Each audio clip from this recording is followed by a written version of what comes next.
Assalamualaikum warahmatullahi wabarakatuh dan salam sejahtera. Bersama dengan Cikgu Fanida dalam mempelajari biologi tingkatan 5 KSSM. Pada video pada kali ini, Cikgu akan berbincang mengenai bab 9 iaitu ekosistem. Standard pembelajaran pada kali ini adalah 9.1 iaitu komuniti dan ekosistem. Okey, anak-anak perlu mendapat mendefinisikan spesies, populasi, komuniti, habitat, need dan ekosistem. Okey, kedua, mengenal pasti komponen biosis dan komponen abiosis dalam ekosistem. Ketiga, memerihalkan nutrisi autotrof dan nutrisi heterotrof. Keempat, berkomunikasi tentang komponen biosis mengikut aras trof. Dan kelima, memerihalkan pengaliran tenaga dalam rantai makanan. Jadi video pada kali ini, cikgu akan tekankan kepada 5 item iaitu pertama, definisi. Kedua, komponen biosis dan abiosis dalam ekosistem.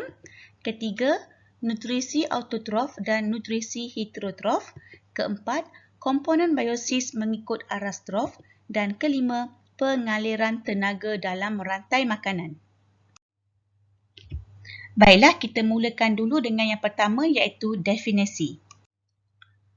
Organisma bukan sahaja saling berinteraksi antara satu sama lain, malah turut berinteraksi dengan benda bukan hidup untuk membentuk satu sistem seimbang yang dikenali sebagai ekosistem. Apakah yang dimaksudkan dengan ekosistem ni? Ekosistem ialah kajian tentang interaksi antara organisma dan interaksi antara organisma dengan persekitaran. Okey, cikgu akan mulakan dulu dengan beberapa istilah penting dalam bab ini. Okey, pertama ialah habitat. Habitat ialah persekitaran atau tempat tinggal semula jadi sesuatu organisma. Lihat gambar foto di atas ni, ada gambar foto 9.1 habitat burung di dalam hutan. Itu merupakan persekitaran atau tempat tinggal semula jadi organisma. Ataupun kolam. Kolam dikatakan habitat bagi katak. Okey. Kedua ialah spesies. Spesies ialah sekumpulan organisma yang serupa boleh saling membiak dan menghasilkan anak. Contohnya dekat gambar foto 9.3 iaitu Amphiprion sp iaitu ikan badut. Okey, kemudian yang ketiga, populasi. Populasi ialah sekumpulan organisma yang sama spesies. Okey, sekumpulan organisma yang sama spesies. Okey, dan hidup di habitat yang sama. Contohnya sekumpulan ikan badut. Okey. Kemudian seterusnya ialah komuniti. Komuniti ialah semua populasi organisma daripada spesies yang berlainan yang hidup dalam satu habitat serta saling berinteraksi antara satu sama lain. Di sini kita lihat dekat gambar foto komuniti ikan di laut. Ada pelbagai jenis spesies ikan di laut. Yang tu kita kenali sebagai komuniti. Okey, di mana dia ada semua populasi organisma daripada spesies yang berlainan. Okey, seterusnya kita lihat ekosistem. Okey, yang kelima ekosistem. Ekosistem ialah beberapa komuniti yang tinggal bersama dalam satu habitat saling berinteraksi antara satu sama lain termasuklah dengan komponen bukan hidup iaitu kita kenali sebagai abiosis seperti air, udara dan juga tanah. Ini contoh ekosistem marine. Okey, ekosistem marine ada banyak di situ, ada air, ada udara, ada tanah, ada batu dan termasuklah komponen-komponen yang hidup. Okey, ikan, sotong, macam-macam lah. Okey, itu dikenali sebagai ekosistem. Okey, dan yang keenam adalah need. Nick ni bukan nama orang. Nick ni ialah peranan sesuatu organisma. NIC. Okay? Dalam biologi, NIC, Nick ni ialah peranan. Okay? Sesuatu organisma dalam ekosistem yang merangkumi tingkah laku serta interaksinya dengan komponen biosis dan abiosis di persekitaran habitatnya. Okey, itu peranan ya. Nick ni ialah peranan. Peranan sesuatu organisma dalam ekosistem tu. Okey, di mana ada tingkah lakunya, interaksinya dengan komponen-komponen benda hidup dengan benda bukan hidup. Okey, mari kita lihat rajah 9.2. Okey, ini dia Nick. Nick dia ada dua, iaitu Nick ekologi dan juga Nick spesies. Okey, kalau Nick ekologi maknanya peranan sesuatu spesies dalam persekitarannya. Okey, manakala Nick spesies pula, cara sesuatu spesies berinteraksi dengan komponen biosis dan abiosis di persekitarannya. Okey, mari kita lihat ya. Nick sesuatu organisma boleh berubah-ubah mengikut perubahan morfologi organisma tersebut. Contohnya, kita lihat seekor rama-rama yang melakukan kitar morfosis. Dalam kitar hayatnya mempunyai nick yang berbeza bagi setiap peringkat tersebut. Kan mula-mula jadi ulat, dari ulat jadi kepompong, kemudian dia adalah perubahan-perubahan dia mengikut metamorfosis dia. Okey, dalam kitar hayat seekor rama-rama. Itu sebagai contoh. Baiklah anak-anak, selesai bahagian pertama iaitu definisi.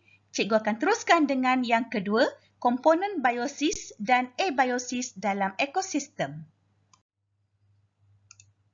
Ekosistem terdiri daripada dua komponen iaitu komponen biosis dan komponen abiosis. Kita lihat rajah 9.3. Okey, 9.3 kita ada komponen biosis. Okey, dan satu lagi komponen abiosis.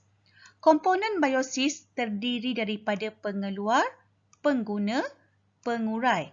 Manakala komponen abiosis terdiri daripada nilai pH, suhu, keamatan cahaya, topografi, iklim mikro dan kelembapan udara. Ini semua yang cikgu akan sentuh nanti. Okey, seterusnya, komponen biosis merujuk kepada organisma di dalam sesuatu ekosistem yang berinteraksi dengan organisma yang lain. Kita ada pengeluar, pengguna dengan pengurai tadi kan? Dia merupakan komponen biosis. Komponen abiosis pula ialah elemen bukan hidup. Yang cikgu sebut suhu lah tadi, nilai pH, iklim, keamatan cahaya, itu benda bukan hidup. Okey, di mana dia merangkumi ciri-ciri fizikal dan kimia yang mempengaruhi organisma yang terdapat di dalam ekosistem. Baiklah, mari kita lihat komponen abiosis yang pertama iaitu nilai pH. Nilai pH tanah sangat mempengaruhi taburan organisma di dalam sesuatu habitat. Kebanyakan organisma sesuai hidup dalam keadaan pH yang neutral ataupun hampir neutral. Okey, kita lihat ya. Tanah, dia merupakan habitat bagi beratus-ratus juta cacing serta mikroorganisma seperti bakteria, kulat dan protozoa. Okey, jadi kalau ada perubahan kecil nilai pH, dia akan menjejaskan aktiviti organisma yang mendiaminya dan dapat mengurangkan kesuburan tanah. Okey, ini cacing ya. Okey, ini merupakan tanah yang didiami oleh pelbagai cacing tanah dan mikroorganisma yang mana dia dapat mengekalkan kesuburan tanah. Tapi kalau ada perubahan kecil saja nilai pH, dia akan menjejaskan aktiviti organisma tersebut. Komponen abiosis yang kedua iaitu suhu. Suhu persekitaran mempengaruhi aktiviti fisiologi tumbuhan dan haiwan. Perubahan suhu yang kecil akan menurunkan kadar metabolisme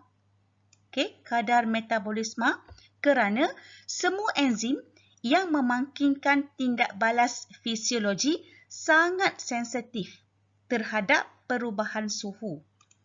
Walaupun kebanyakan organisma dapat hidup dalam julat suhu antara 20 darjah Celsius hingga 40 darjah Celsius, namun terdapat juga organisma yang dapat hidup dalam suhu yang ekstrim. Okey, mari kita lihat contohnya beruang kutub ni. Okey, beruang kutub dapat hidup di habitat tundra, iaitu suhunya lebih kurang negatif 14 darjah Celsius, manakala rubah.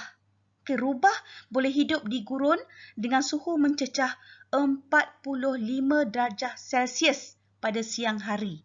Ini contoh bagi organisma yang hidup pada suhu yang ekstrim.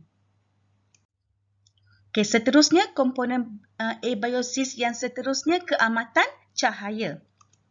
Keamatan cahaya dan tempoh masa cahaya matahari memancar di sesebuah kawasan sangat mempengaruhi taburan organisma, terutamanya tumbuhan-tumbuhan yang menjalani fotosintesis.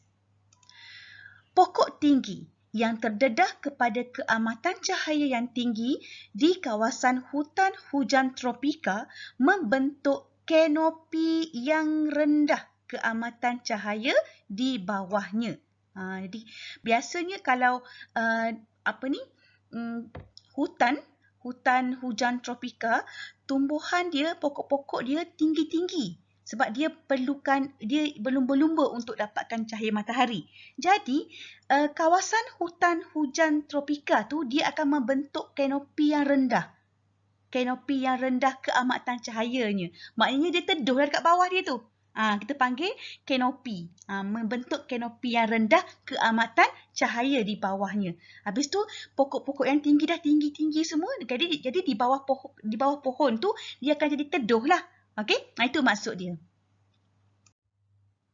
Jadi, hanya tumbuhan bersaiz kecil seperti paku pakis boleh hidup di bawah kanopi ini. Kita lihat gambar foto 9.9. Tengok ni ya. Gambar foto ni. Dia hutan hujan tropika. Dekat bawah-bawah ni, kita nampak banyak sangat paku pakis yang bersaiz kecil. Dia boleh hidup di bawah kanopi yang teduh tadi tu. Okey. Seterusnya, hutan konifer yang beriklim sederhana dengan keamatan cahaya yang rendah mempunyai kepadatan tumbuhan yang kurang. Kita lihat gambar foto 9.10. Dia merupakan pokok-pokok di hutan konifer ni, dia bersaiz kecil dan rendah. Ini dia ya, contoh hutan konifer. Okey, seterusnya. Baiklah, kita lihat abiosis yang seterusnya iaitu topografi. Topografi ialah ciri fizikal muka bumi yang merangkumi altitude, kecerunan dan aspek. Topografi menentukan kelembapan suhu dan keamatan cahaya di dalam ekosistem. Okey, mari kita lihat dulu berkenaan dengan altitude. Semakin tinggi altitude, semakin rendah. Rendah apa? Rendah kelembapan relatif, tekanan atmosfera dan kandungan oksigen. Tumbuhan yang hidup pada altitude yang berbeza mempunyai jenis, saiz dan kepadatan yang berbeza. Sebagai contohnya, pokok pine yang hidup di altitude yang lebih tinggi.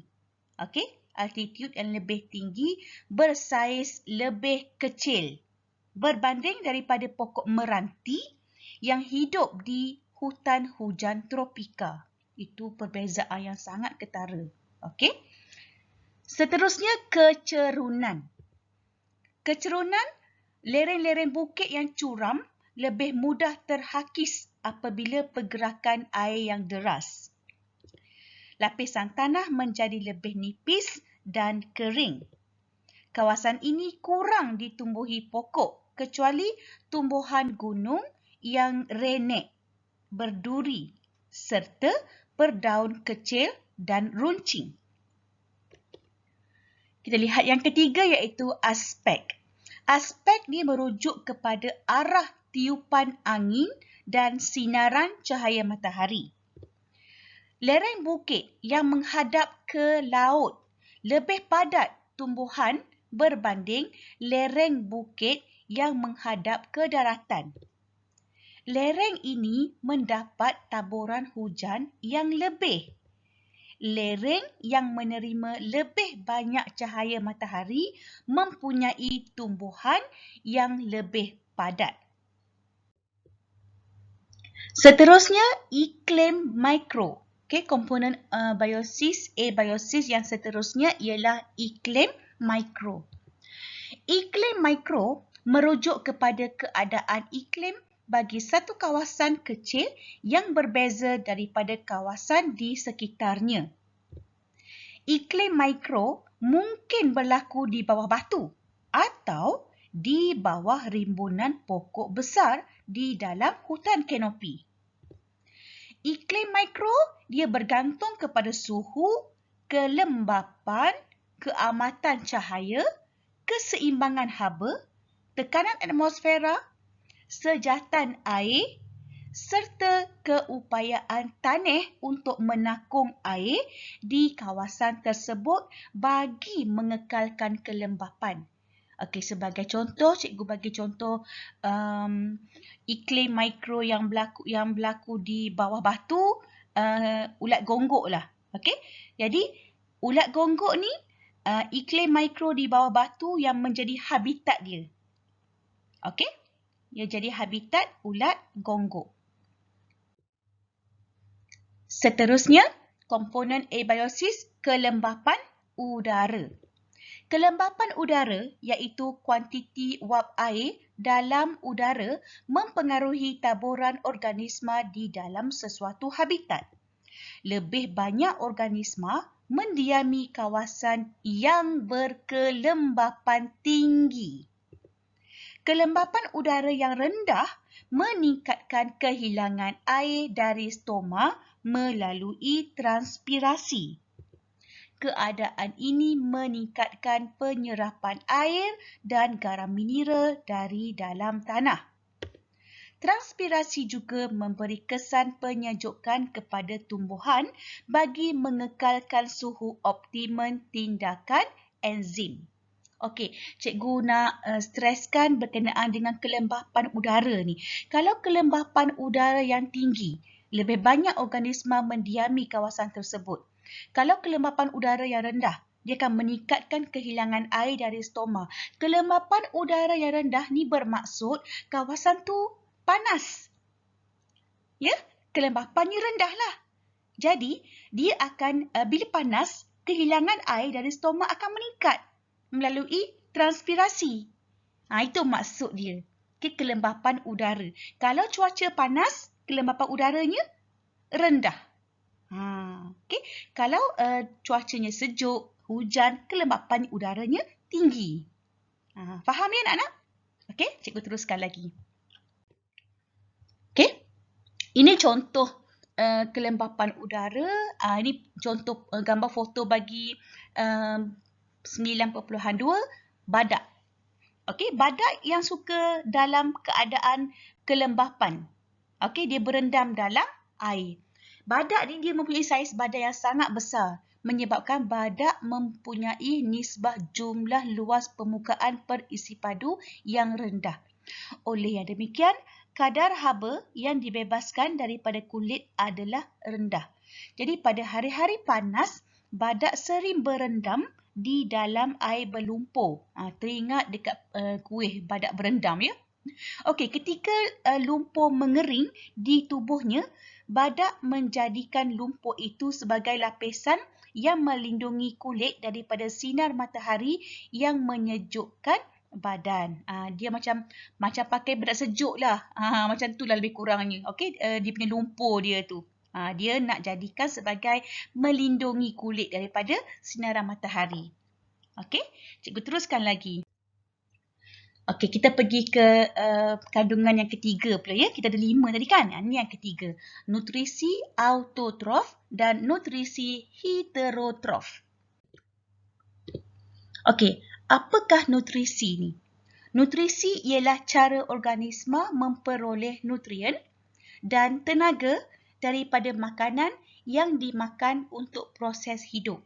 Kita makan apa? Itu nutrisi kita untuk kita teruskan proses hidup kita.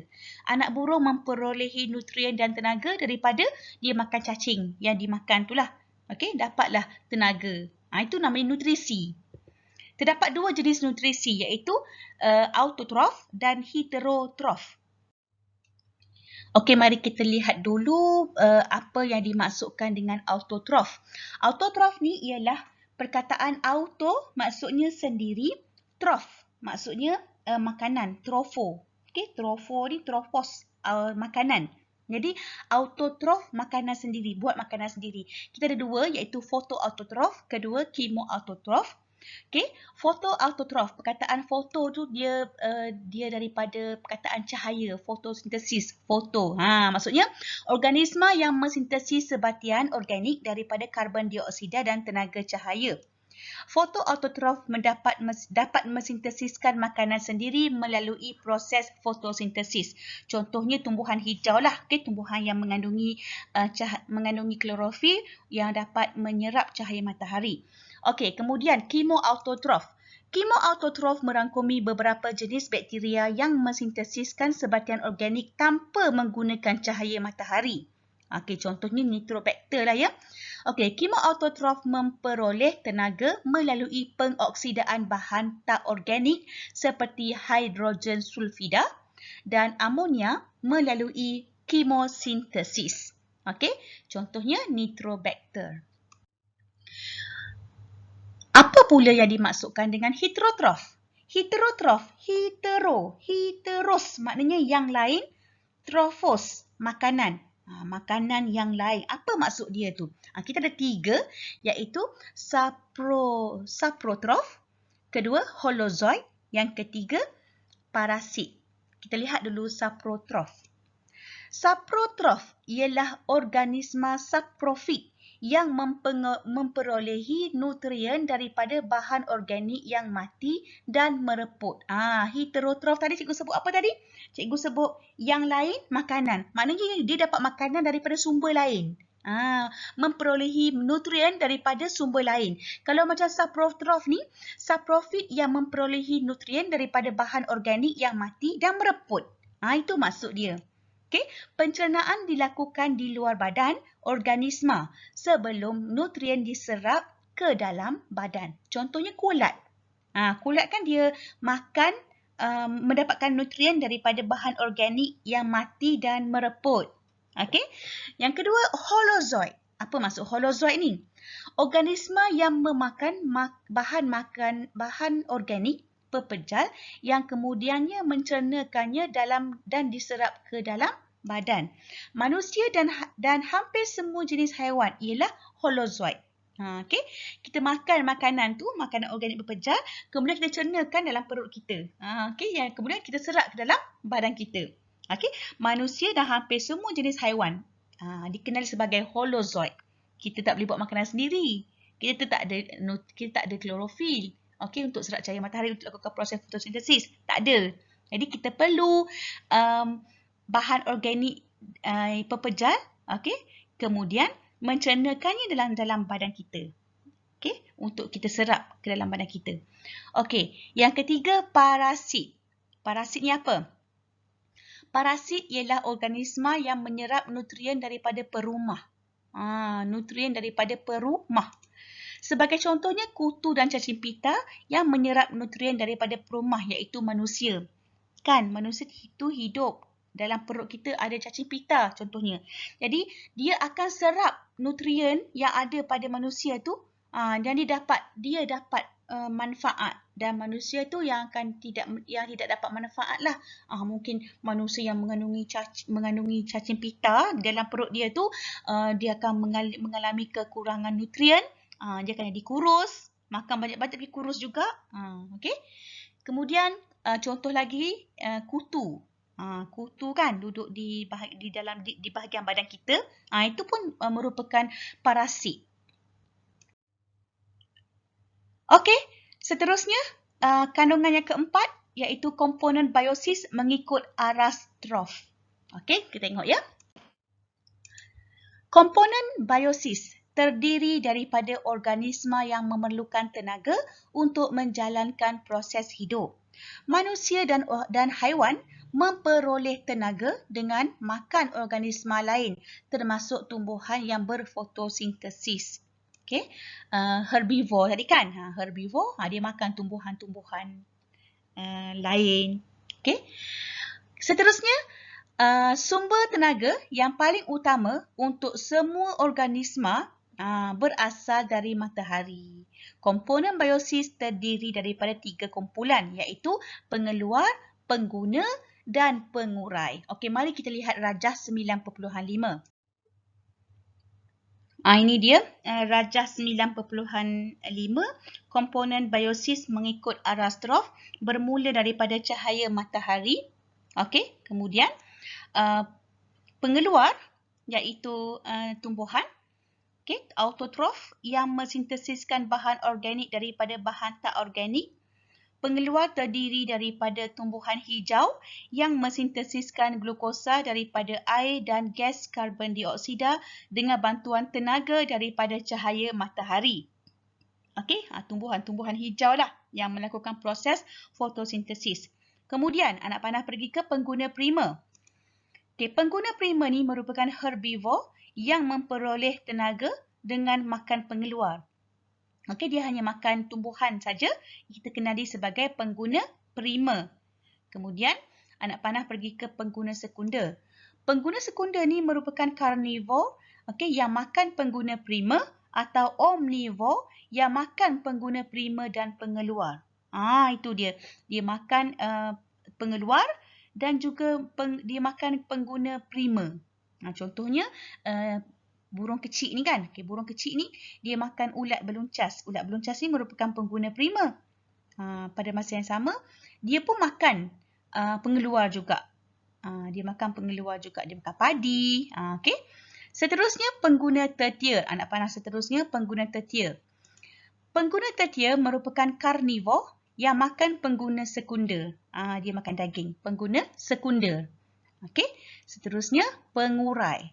Pengurai ni ialah mikroorganisma yang mengurai bahan buangan serta organisma yang mati atau repot kepada bahan organik yang lebih ringkas seperti gas karbon dioksida dan juga amonia. Okey, ini pengurai. Okey, dan last sekali kandungan video cikgu pada hari ini iaitu yang kelima, pengaliran tenaga dalam rantai makanan. Okey.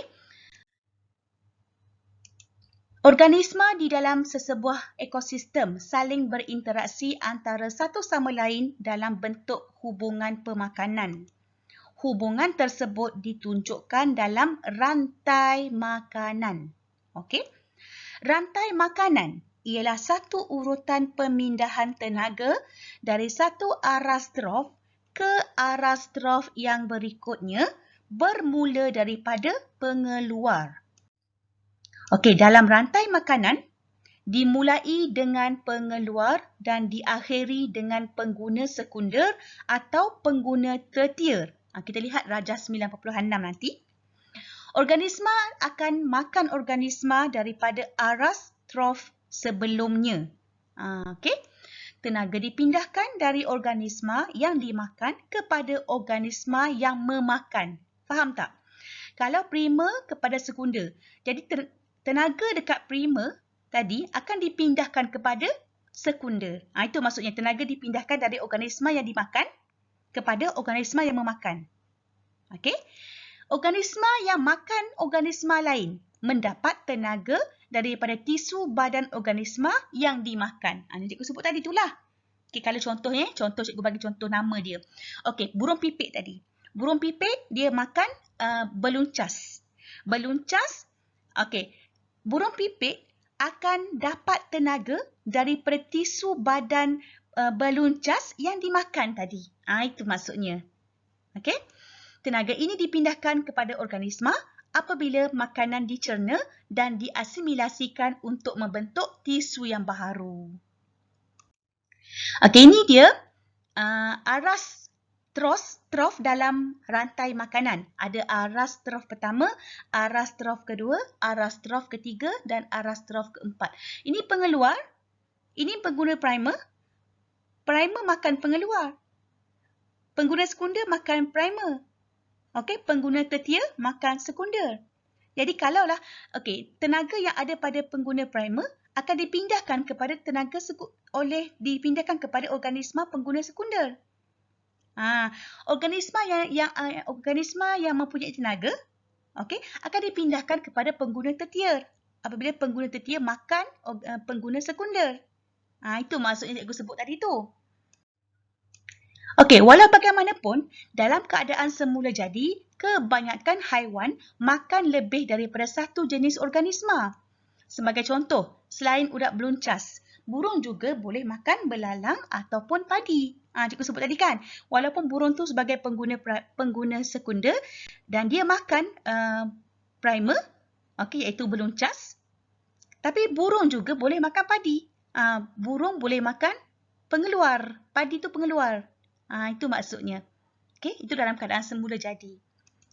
Oleh itu, burung dapat membentuk beberapa rantai makanan dan menduduki aras trof yang berbeza. Mungkin dia duduk di aras trof pertama, duduk di aras trof yang kedua. Mungkin duduk berada di aras trof yang ketiga.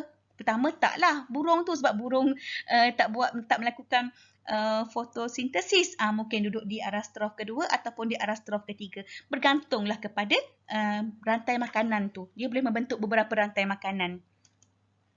Seekor burung boleh menduduki aras trof kedua sebagai pengguna primer bila dia makan padi. Yang cikgu sebut tadi itulah. Burung yang sama juga mungkin boleh menduduki aras trof ketiga sebagai pengguna sekunder apabila dia makan belalang. Sebab belalang tu pengguna yang kedua. Belalang makan padi. Jadi padi pengeluar, belalang primer, sekunder, burung tadi. Boleh berlaku.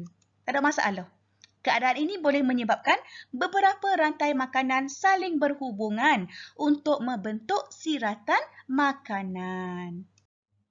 Ini siratan makanan. Satu siratan makanan menggambarkan hubungan pemakanan dalam sesebuah komuniti. Terbentuk daripada beberapa rantai makanan. Bukan satu rantai makanan je. Kalau satu rantai makanan dia satu je aliran dia. Tapi kalau banyak cabang-cabang, itu banyak rantai makanan. Itu kita kenali sebagai siratan makanan. Kalau tengok kat sini kan, tumbuhan dimakan oleh tikus, tikus dimakan oleh burung hantu. Itu satu rantai makanan. Kalau tumbuhan dimakan oleh kambing, kambing dimakan oleh musang, musang dimakan oleh singa. Satu rantai makanan. Jadi terbentuk daripada beberapa rantai makanan, kita kenali sebagai siratan makanan. Organisma dalam semua rantai makanan saling bersandaran antara satu sama lain dalam aspek pemakanan. Dimulakan oleh pengeluar yang berfotosintesis, yang menukarkan tenaga cahaya daripada matahari kepada tenaga kimia dalam bentuk makanan yang disimpan di dalam organ akar, buah, batang atau daun. Dia mesti bermula daripada pengeluar iaitu tumbuhan dan diakhiri dengan haiwan tertier ataupun yang ketigalah, haiwan yang orang panggil apa?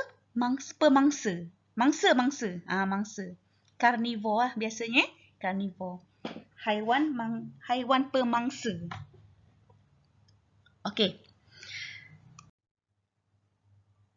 Baiklah. Setakat ini dahulu untuk 9.1 bab 9 ekosistem. Cikgu stop dahulu sampai bahagian pengaliran tenaga dalam rantai makanan kan. Untuk video yang akan datang iaitu 9.1 juga bahagian kedua. Cikgu akan sambung balik dengan piramid ekosistem dan seterusnya. Tapi masih lagi dalam subtopik 9.1. Sehingga berjumpa lagi. Sekian terima kasih daripada Cikgu Fanida. Assalamualaikum warahmatullahi wabarakatuh.